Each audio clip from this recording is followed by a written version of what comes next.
IMA জালিয়াতকে হার মানিয়েছে। পরবর্তীতে এলাকাবাসী যখন ঘেরাও করলো, এরপরে মামলা নেওয়ার পরে পরিবারকে ক্রমাগত হুমকি দেওয়া হচ্ছে মামলা তুলে নেওয়ার জন্য। এরপর আমরা দেখতে পেয়েছি নরসিংদীর মধ্যে ইতিহাসের বর্বরচিত ঘটনা। আমাদের এক বোনকে, এক কিশোরকে, 15 বছর বয়সী কিশোর, তাকে গণধর্ষণ করা হয়েছে। গণধর্ষণ করার পরে যখন সে বিচারের দাবিতে এলাকার বিএনপি নেতার কাছে গেল, পরবর্তীতে তাকে বিভিন্ন ধরনের হুমকি দেওয়া হলো এবং এরপরে ওই পরিবারের সামনে থেকে, তার বাবার সামনে থেকে তুলে নিয়ে গিয়ে তাকে হত্যা করা হয়েছে।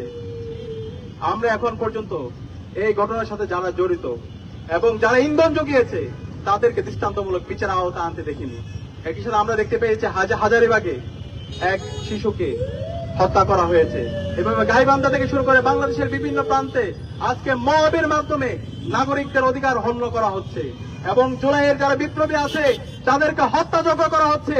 এবং এই খুনি হাসিনা যে গত 16 বছরে বাংলাদেশে ফ্যাসিবাদ কায়েম করেছে, গুম খুন আইনাগরের মাধ্যমে বাংলাদেশকে একটা অকার্যকর রাষ্ট্রে পরিণত করেছে এবং এই জুলাই বিপ্লবে আমাদের 2000 ভাই বোনকে শহীদ করেছে। এই খুনি হাসিনা এবং তার দূষকদেরকে আবার বাংলাদেশে পুনর্বাসনের ব্যবস্থা করছে একটি দল। আমরা সাবধান করছি এই খুনি হাসিনা এবং তার দূষকদের বিরুদ্ধে বর্তমান সরকারকে জিরো টলারেন্স নীতি ঘোষণা করতে হবে। এই বাংলাদেশে খুনি হাসিনাকে ভারত থেকে নিয়ে এসে তাকে ফাঁসির কাছে ঝোলাতে হবে, রায় কার্যকর করতে হবে। এই জুলাই বিপ্লবে যে আমাদের 2000 ভাই বোনকে শহীদ করেছে, খুনি হাসিনার যারা মাস্টার মাইন্ড আছে, এই আওয়ামী লীগ, ছাত্রলীগ, যুবলীগকে এই বাংলাদেশে বিচারের আওতায় নিয়ে আসতে হবে। তাদের আর কোনো অফিস খুললে এই বাংলাদেশের ছাত্র জনতা প্রতিবাদ প্রতিরোধ গড়ে তুলবে। এই বাংলাদেশে আওয়ামী লীগ কোন রাজনৈতিক দল না, আওয়ামী লীগ হচ্ছে সন্ত্রাসী সংগঠন। এই আওয়ামী লীগ দেশের স্বাধীনতা সার্বভৌমত্বের জন্য হুমকি। সুতরাং এই আওয়ামী লীগকে এবং খুনি হাসিনার দোসরদেরকে এই বাংলাদেশে বিচারের আওতায় নিয়ে আসতে হবে এবং সারা দেশব্যাপী যে দর্শন হচ্ছে, যে সন্ত্রাস হচ্ছে, যে মাফিয়াতন্ত্র হচ্ছে, এই সন্ত্রাসীদেরকে দ্রুত সময়ের মধ্যে অ্যারেস্ট করে তাদেরকে বিচারের আওতায় নিয়ে আসতে হবে। একই সাথে আমরা দেখতে পেয়েছি ঢাকা বিশ্ববিদ্যালয়ের শিক্ষার্থীর উপর এবং সাংবাদিকদের উপর এই সহজ উদ্যানে পুলিশ হামলা করেছে। আমরা এই ধরনের পুলিশি রাষ্ট্র দেখতে চাই না, যে পুলিশ আমার সাংবাদিকদের উপর হামলা করে, আমার ভাইয়ের উপর হামলা করে, আমার বোনের উপর হামলা করে। সুতরাং এই পুলিশের যারা এই নাগরিকদের উপর হামলা করেছে তাদেরকে বিচারের আওতায় নিয়ে আসুন। আমরা দেখতে পাচ্ছি এই পুলিশের বিরুদ্ধে ব্যবস্থা না নিয়ে বরং তাদেরকে আরো পদোন্নতি দেওয়া হচ্ছে।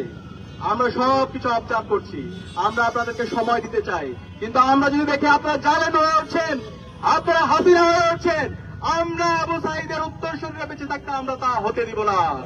প্রয়োজনে জীবন দেব, কিন্তু বাংলাদেশে আর কখনো হাসিনা তন্ত্র ফিরে আসতে দেব না।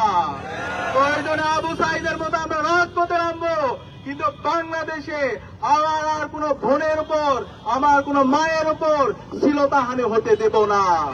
সুতরাং আমরা অনুরোধ করবো, স্বরাষ্ট্রমন্ত্রী আপনি বিভিন্ন ধরনের হুমকি দিচ্ছেন, হুমকি দিয়েন না। এই জুলাই প্রজন্ম কারো হুমকিকে তোয়াক্কা করে না। আমরা দেখতে পেয়েছি এই ঢাকা বিশ্ববিদ্যালয়ে 15 জুলাই খুনি হাসিনা এবং তার দূষররা, নিষিদ্ধ ছাত্রলীগ আমাদের বোনদের উপর হামলা করেছিল। পরবর্তীতে বাংলাদেশে যে গণবিপ্লব হয়েছে, সেই বিপ্লবের মাধ্যমে খুনি হাসিনা এই দেশ থেকে পালাইছে। সুতরাং সাবধান করছি, আর কোন আমার মা বোনদের উপর যদি হামলা হয়, আমার মা বোনদেরকে যদি বিভক্ত করা হুমকি দেওয়া হয়, আর কোন যদি দর্শন হয়, দর্শনের পর যদি বিচার না হয়, তাহলে আমরা আবার রাজপথে নেমে আমরা গণপ্রতিরোধ গড়ে তুলবো ইনশাআল্লাহ।